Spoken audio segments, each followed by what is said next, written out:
तो ये व्यवस्था है, ये 12 साल में नहीं है। जगन्नाथ के विग्रह जो परिवर्तन होता है उसको नव कलेवर कहते हैं। कलेवर अर्थात शरीर और नव अर्थात नया है। भगवान जगन्नाथ नया शरीर ग्रहण करते हैं, उनके विग्रह में परिवर्तन होता है। ये 12 साल में नहीं होता है।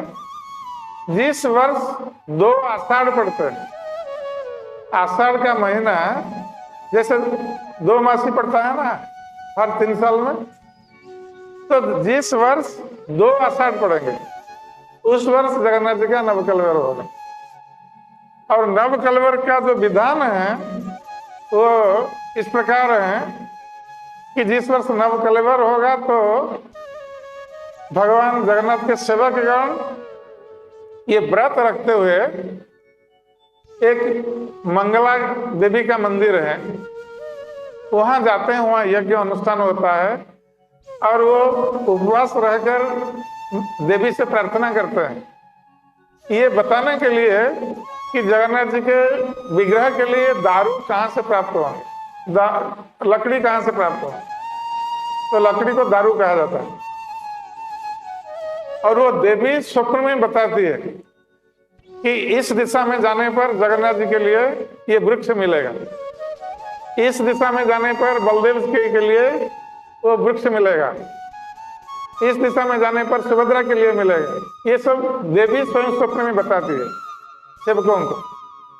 और वो जो दारू है, वृक्ष है, वो नीम का वृक्ष होना चाहिए।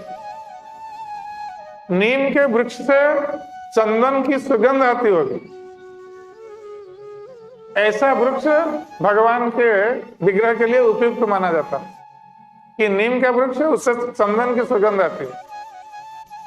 और उस वृक्ष में शंख चक्र चिन्ह दृष्टिगत होता है। तो जिस नीम वृक्ष में चंदन की सुगंध और उसमें शंख चक्र चिन्ह होते हैं, वो वृक्ष भगवान के दारू के लिए उपयुक्त माने जाते हैं। और उस वृक्ष पर कोई पक्षी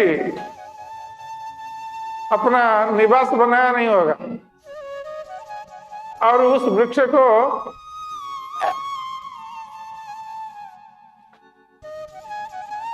उसकी देखभाल करने के लिए नाग सर्प भी उसके पास रहता होगा कि दूसरे लोग उस वृक्ष में नहीं चढ़ेंगे, इसलिए सर्प उसके पास रहता। तो इस प्रकार का वृक्ष दारू के लिए उपयुक्त माना गया है।